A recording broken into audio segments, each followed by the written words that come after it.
سورہ فاتحہ قرآن مجید فرقان حمید کی پہلی سورہ مبارکہ سورہ فاتحہ ہے۔ یہ سورہ فاتحہ یہ مکی صورت ہے، اکثر کے نزدیک یہی ہے کہ یہ مکہ مکرمہ میں نازل ہوئی، البتہ یہ اقوال بھی موجود ہیں کہ یہ مدینہ منورہ میں نازل ہوئی، اور یہ قول بھی ہے کہ یہ دونوں جگہ نازل ہوئی، یعنی مکہ مکرمہ میں بھی نازل ہوئی اور مدینہ منورہ میں بھی یہ سورہ مبارکہ نازل ہوئی۔ اور اسی وجہ سے اس سورہ مبارکہ کا ایک نام السبع المثانی، یہ سبع مثانی کیوں نام ہے؟ یعنی ایک تو یہ کہا گیا کہ یہ بار بار چونکہ پڑھی جاتی ہے، نمازوں میں بھی ہر رکعت میں یہ پڑھی جا رہی، اور ایک یہ کہ اس کا نزول ایک بار مکہ مکرمہ میں اور ایک بار مدینہ منورہ میں۔ ویسے اس سورہ مبارکہ کے کئی نام ہیں، اس سورہ مبارکہ کا فاتحۃ الکتاب یہ بھی نام ہے، یعنی چونکہ قرآن مجید کے شروع میں سب سے ابتدا میں ہے تو اس لیے اس کا نام فاتحۃ الکتاب بھی ہے۔ اس سورہ مبارکہ کا نام سورۃ الحمد بھی ہے کہ اس کے ابتدائی کلمات، پہلی آیت مبارکہ وہ الحمد شریف پر الحمد للہ رب العالمین یہ موجود ہے۔ اسی سورہ مبارکہ کے اندر چونکہ دعا ہے، یعنی ہم اللہ پاک کی بارگاہ میں مانگتے ہیں اہدنا الصراط المستقیم، تو یہ ایک دعا ہے، سیدھی راہ پر چلنے کی، استقامت کی، ہم اللہ کی بارگاہ میں دعا مانگتے ہیں، تو یہ نام اس کا سورۃ الدعاء بھی ہے۔ اور اسی سورہ مبارکہ کو سورۃ الشفاء بھی کہا گیا ہے کہ اس کے ذریعے سے شفا نصیب بھی ہوتی ہے۔ یہی سورہ مبارکہ جسے ام القرآن ام الکتاب بھی کہا گیا، کیونکہ قرآن پاک کی اصل، جی ہاں یہ بیان کیا گیا کہ اگر قرآن کے پوری مجموعی اعتبار سے جو اس کا کہیں نا خلاصہ کیا ہے، قرآن کیا پیغام دیتا ہے، تو ان معنوں کے اعتبار جائیں تو سورہ فاتحہ کے اندر پورے وہ مضامین موجود ہیں، اور اس لیے اس کو ام القرآن، قرآن کی اصل یہ فرمایا گیا۔ سبحان اللہ۔ حضرت عبداللہ بن عباس رضی اللہ تعالی عنہما آپ فرماتے ہیں کہ ایک فرشتے نے آ کر حضور علیہ الصلوۃ والسلام کو خبر دی کہ آپ کو اللہ پاک نے جو 2 نور عطا کیے ہیں اس کی مثل وہ کسی اور کو نہیں عطا ہوئے، یعنی کسی اور نبی کو نہیں عطا ہوئے۔ وہ 2 نور کون سے؟ فرمایا ایک وہ سورہ فاتحہ اور سورہ بقرہ کی آخری آیتیں ہیں، یہ ایسے نور ہیں جو اللہ نے آپ کو ہی عطا کیے ہیں۔ سبحان اللہ۔ ناظرین کرام، سورہ فاتحہ یہ وہ مبارک صورت ہے کہ حدیث قدسی میں فرمایا گیا ہے کہ اسے میں نے اپنے اور اپنے بندے کے درمیان تقسیم کیا ہے، یعنی اللہ فرماتا ہے آدھی صورت میرے لیے، آدھی صورت میرے بندے کے لیے۔ وہ کون سی آدھی صورت کہ جس میں آدمی الحمدللہ رب العالمین الرحمن الرحیم مالک یوم الدین ایاک نعبد و ایاک نستعین، یہ وہ آیات ہیں کہ جو اللہ کے لیے، اللہ کی شان کے لیے اللہ کی حمد بیان کرتے ہیں، رب کو رحمان رحیم پکارتے ہیں۔ سبحان اللہ۔ مالک یوم الدین، روز جزا کا مالک، ایاک نعبد و ایاک نستعین، اے اللہ ہم تیری عبادت کرتے ہیں، تجھ سے استعانت چاہتے ہیں۔ یہ اللہ رب العالمین کی شان اور حمد اور رب کی قدرت کو، رب کی رحمت کو وہ ان آیات مبارکہ کے اندر وہ پکارا جاتا ہے، اور اس عبادت کا ایک اقرار ہم کرتے گئے اللہ کی بارگاہ میں کہ یا اللہ ہم تیری عبادت کرتے، تیری عبادت کرتے اور تجھ سے مدد چاہتے ہیں۔ حقیقی طور پر مالک، مختار، دینے والا، عطا فرمانے والا وہ اللہ کی ذات ہے۔ اللہ نہ چاہے تو ایک ذرہ بھی ادھر سے ادھر نہیں ہو سکتا، رب نہ چاہے تو ایک درخت کا پتا حرکت نہیں کر سکتا، رب نہ چاہے تو ایک ریت کا ذرہ بھی ادھر سے ادھر نہیں اڑ سکتا۔ سبحان اللہ۔ یعنی قادر مطلق وہ اللہ کی ذات ہے، جس کو بھی کوئی منصب، جس کو بھی کوئی طاقت، جس کو بھی کوئی شرف ملا ہے تو وہ رب کی عطا سے ملا ہے۔ تو اس لیے اللہ کی ذات وہ حقیقی طور پر مالک ہے، مختار ہے، رب کسی کا محتاج نہیں، رب کسی کا محتاج نہیں۔ سارے نبی، سارے ولی، سارے صحابہ، سارے فرشتے اللہ کی بارگاہ کے محتاج، رب کسی کا محتاج نہیں، رب کسی کا محتاج نہیں۔ رب تبارک و تعالی جو چاہے کرے، اس سے کوئی سوال نہیں کر سکتا، کوئی نہیں پوچھ سکتا۔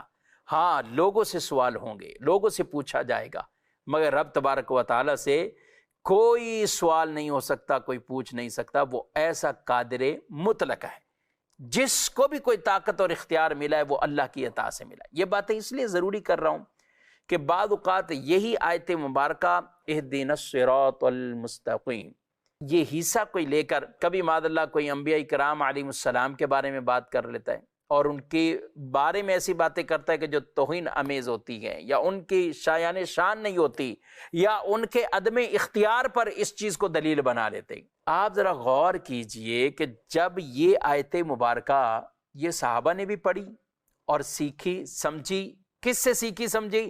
رسول اللہ صلی اللہ علیہ وسلم سے سیکھی اور سمجھی ہے، یہ صحابہ نے سمجھی ہے۔ لیکن اس کے باوجود صحابہ کا انداز کیا ہوتا تھا؟ اگر کہیں پانی کی قلت ہے تو وہ بارگاہ رسالت میں حاضر ہو رہے ہیں، حضور علیہ السلام سے کہہ رہے ہیں یا رسول اللہ صلی اللہ علیہ وسلم پانی نہیں ہے، آپ ان کے لیے پانی کا اہتمام فرما لو۔ اپنے مبارک ہاتھ کو آگے کرتے گئے اور اللہ پاک ان انگلیوں سے پانی کے چشمے جاری فرما دیتا ہے۔ کوئی بیمار آ رہا ہے، کسی کی آنکھ نکلی تو وہ بھی حضور علیہ السلام کی بارگاہ میں آ رہا ہے، کچھ اور پریشانیوں میں پنڈلی ٹوٹ رہی ہے وہ حضور علیہ السلام کی بارگاہ میں آ رہا ہے، آپ اس کے لیے دعا کر رہے ہیں، اپنا لعاب مبارک کہیں لگاتے ہیں، کہیں دعائیں فرماتے ہیں، اللہ انہیں یہ عطا فرماتا ہے اور وہ شفا یابی انہیں نصیب ہو جاتی ہے۔ اس آیت کا مطلب یہ ہرگز نہیں ہے، اس حصے کا مطلب یہ ہرگز نہیں ہے کہ اگر کوئی نبی علیہ السلام سے یا اللہ کے نیک بندوں سے اولیاء سے مدد چاہے تو وہ اس آیت کے برعکس جا رہا ہے، اس آیت کے برخلاف جا رہا ہے۔ یہ بالکل غلط سوچ اور غلط عقیدہ ہے۔ صحابہ کرام علیہ رضوان کا جو انداز ہے وہ میں نے آپ کے سامنے بیان کیا، جو کہ بکثرت احادیث طیبہ کے اندر اس طرح کے واقعات موجود ہیں۔ اچھا، حضرت عیسیٰ علیہ السلام آپ خود فرماتے ہیں کہ میں وہ ہوں کہ جو ابرئ الاکمہ والابرص واحیی الموتى باذن اللہ، کہ وہ مادرزاد اندھے کو بینائی عطا کرتے ہیں، اس کی آنکھیں روشن ہو جاتی ہیں، اور وہ مردوں کو زندہ کرنے والے ہیں۔ خود آپ یہ کرتے مردوں کو زندہ، جو برس کے مرض میں مبتلا ہیں، ہاتھ پھیرتے تھے، دعا مانگتے تھے، اللہ ان کے بالکل جلدوں کو شفا یاب کر دیتا، صحیح سلامت کر دیتا۔ تو یہ کیا ہے؟ اللہ کی عطا سے۔ انہوں نے فرمایا بِإِذْنِ اللہ، اللہ کے اذن سے۔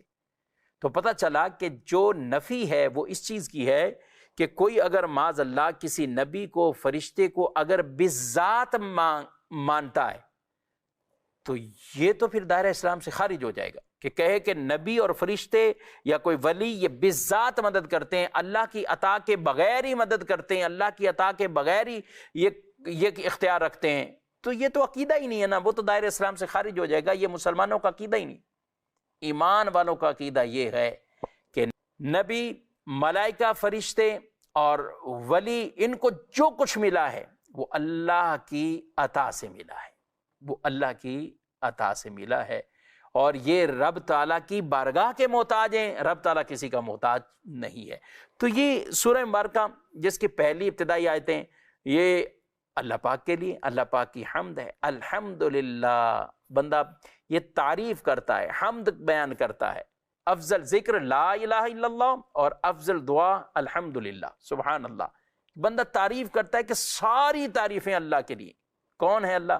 الحمدللہ رب العالمین، جو سارے عالمین کو پالنے والا ہے، ان کا مالک ہے۔ عالم کسے کہتے ہیں؟ اللہ کے سوا جو کچھ ہے عالم، اور پھر عالم یہ مختلف ہیں، یعنی کئی ہیں۔ یہاں پہ عالمین کہا ہے کہ سارے عالمین کے لیے، سارے جہانوں کے لیے، یہ سب کا پالنے والا کون ہے؟ وہ اللہ رب العالمین ہے۔ سبحان اللہ۔ اللہ نے اپنا تعارف فرمایا تو الحمدللہ رب العالمین، اور اپنے محبوب کا تعارف وما ارسلناک الا رحمتا للعالمین، اے محبوب ہم نے نہیں بھیجا مگر عالمین کے لیے رحمت بنا کر، عالمین کے لیے رحمت۔ تو یہ سورہ مبارکہ آدھی صورت اللہ کے لیے اور آدھی صورت فرمایا یہ میرے بندے کے لیے۔ حدیث قدسی ہے نا کہ آدھی میرے لیے، آدھی میرے بندوں کے لیے۔ اب وہ آدھی بندوں کے لیے کون سی ہے؟ اہدنا الصراط المستقیم، ہمیں سیدھے راستے پر چلا، سیدھے راستے پر چلا۔ بعض تراجی میں یوں آپ پڑھیں گے کہ ہمیں سیدھا راستہ دکھانے، دیکھ تو چکے ہیں، اسلام کا راستہ ہے سیدھا راستہ، اور اللہ نے یہ توفیق دی ہے، اسلام عطا فرمایا ہے، اب چلنے کی دعا مانگو، اس پر اب چلنے کی دعا مانگو۔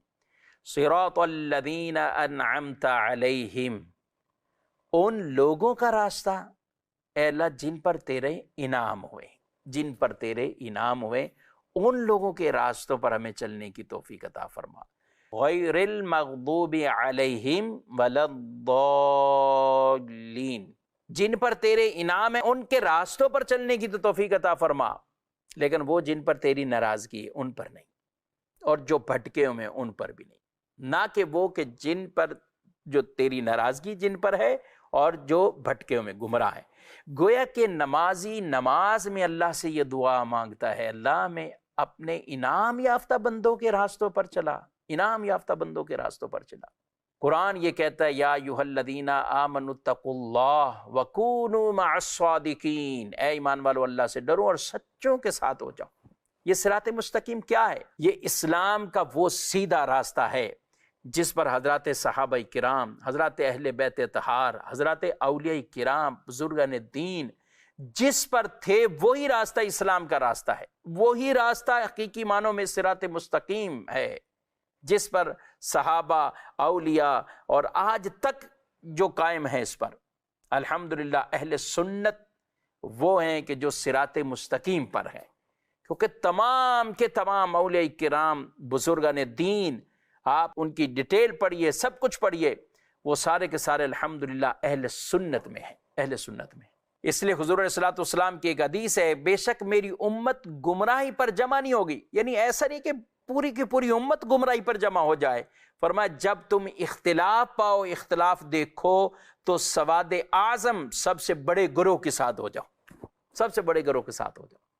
تو آج دنیا میں آپ سرچ کر لیجئے، آپ تحقیق کر لیجئے، بکثرت جو ہیں یعنی سواد اعظم جو ہیں وہ اہل سنت ہے، سواد اعظم وہ اہل سنت۔